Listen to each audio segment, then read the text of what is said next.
दोस्तों TCS quarter four के नतीजे आ चुके हैं। यह मुनाफा 12% बढ़ा है और रिवेन्यू 70,000 करोड़ के पार पहुंच चुका है और झोली में $12 बिलियन की एक नई डील्स भी आ चुकी है। तो सुनने में तो ये नंबर्स किसी भी कंपनी के लिए बम्पर लगेंगे, लेकिन फिर भी टीसीएस का शेयर नतीजों के बाद भी लाल निशान पर क्यों है? तो क्या मार्केट को इन नतीजों में कोई बड़ा खतरा दिख रहा है या फिर असली खेल एआई की घटती डिमांड के बीच फंसा है? हेलो दोस्तों, welcome to my channel stock book. दोस्तों आज हम TCS quarter four financial year 2026 के नतीजों का डीपली एनालिसिस करेंगे। हम बात करेंगे एआई, रिवेन्यू, डिविडेंड और उन तीन बड़ी अपडेट्स की जो आपके पोर्टफोलियो पर सीधा असर डाल सकती हैं। तो वीडियो के अंत में हम चार्ट्स पर सपोर्ट एंड रेजिस्टेंस भी देखेंगे ताकि आपको क्लियर विजन मिल सके। तो चलिए इस वीडियो को शुरू करते हैं, लेकिन आगे बढ़ने से पहले disclaimer. This video for information and educational purpose only. We are not a SEBI registered financial advisor. Share market is a risky investment, so before investing, please do your self analysis and please consult your financial advisor. तो दोस्तों welcome back. चलिए वापस आते हैं अपने topic पर और यहाँ हम सबसे पहले नजर डालते हैं इसके क्वार्टर फोर के आंकड़ों पर। यहाँ हम सबसे पहले बात करेंगे नेट प्रॉफिट की। दोस्तों इस साल यानी क्वार्टर फोर फाइनेंशियल ईयर 2026 में टीसीएस ने 13,718 करोड़ का शुद्ध मुनाफा कमाया है। अगर हम इसकी तुलना पिछले साल के क्वार्टर फोर फाइनेंशियल ईयर 2025 से करें तो तब ये मुनाफा 12,224 करोड़ था।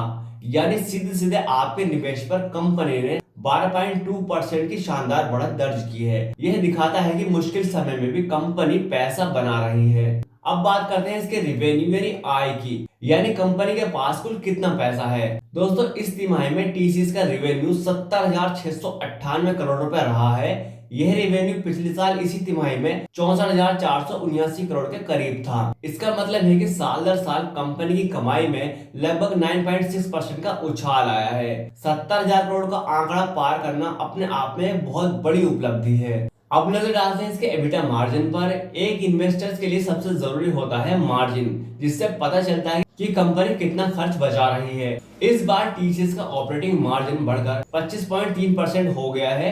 पिछले साल ये 24.5% था। यानी कंपनी ने अपने मार्जिन में 0.80% यानी 80 बीपीएस का सुधार किया है। जब पूरी दुनिया में खर्चे बढ़ रहे हैं तब टीसीएस का मार्जिन बढ़ाना मैनेजमेंट की बहुत बड़ी जीत है। और इसी बीच इन्वेस्टर के लिए अच्छी खबर यह है कि कंपनी ने 31 रुपये पर शेयर का डिविडेंड भी अनाउंस किया है। दोस्तों अब नजर आते हैं टीसीएस के बारे में कुछ न्यूज एंड लेटेस्ट अपडेट्स पर जो आपको जरूर पता होनी चाहिए, जो आपके पोर्टफोलियो पर असर डाल सकते हैं। जैसे पहली लेटेस्ट अपडेट है मेगा डील्स। इस साल कंपनी ने 12 बिलियन की एक नई डील्स जीती है, जो पिछले साल के मुकाबले एक बहुत मजबूत ऑर्डर बुक दिखाती है। इसके बाद सबसे बड़ी अपडेट यह है कि कंपनी की एआई पाइपलाइन अब 2.3 बिलियन तक पहुंच गई है। पिछले साल हम सिर्फ एआई की चर्चा कर रहे थे, लेकिन इस साल टीसीएस ने इसे असल कमाई में बदल दिया है। और तीसरी अपडेट है हायरिंग अपडेट की। एक दिलचस्प बात यह है कि पिछले साल के मुकाबले कुल कर्मचारियों की संख्या यानी हेड काउंट में गिरावट आई है, लेकिन इस तिमाही में कंपनी ने 2,356 नए लोग जोड़े हैं। यानी अब सिर्फ कंपनी उन्हीं को रख रही है जो एआई और नई टेक्नोलॉजी में माहिर हैं। तो दोस्तों अब सबसे बड़ा वही सवाल कि अगर सब अच्छा है, आंकड़े भी इतने अच्छे हैं और सब कुछ कंपनी इतना अच्छा परफॉर्म कर रही है, तो शेयर नीचे क्यों गिर रहा है?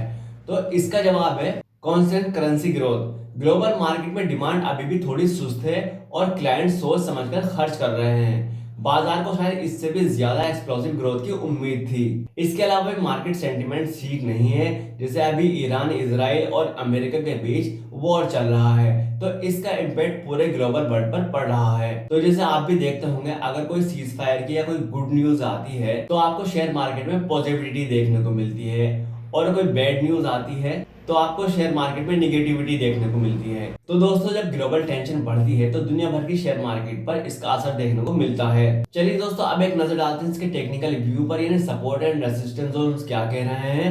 दोस्तों अगर हम चार्ट्स और मार्केट सेंटिमेंट्स को देखें तो इन्वेस्टर को इन लेवल्स पर नजर रखनी चाहिए। जैसे सपोर्ट की बात करें तो नीचे की तरफ 3,950 से 4,000 का लेवल एक मजबूत सपोर्ट की तरह दिख रहा है। अगर शेयर यहाँ टिकता है तो लॉन्ग टर्म बायर्स के लिए एक बेस बन सकता है।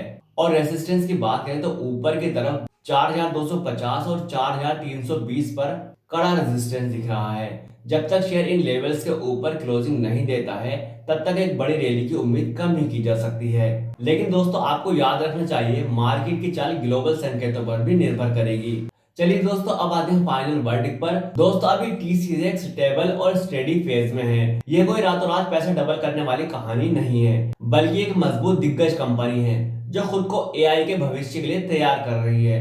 अगर आप एक लॉन्ग टर्म इन्वेस्टर हैं तो स्थिरता स्टेबिलिटी आपके काम आएगी, लेकिन शॉर्ट टर्म में उतार चढ़ाव यानी वॉलेटिलिटी बनी रह सकती है।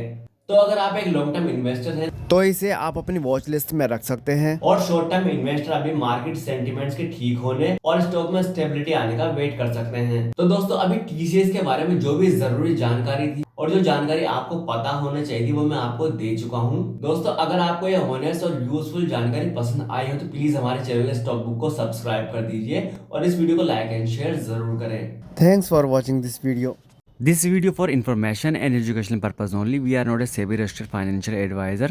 Share market is a risky investment, so before investing, please do your self analysis and please consult your financial advisor. Thank you.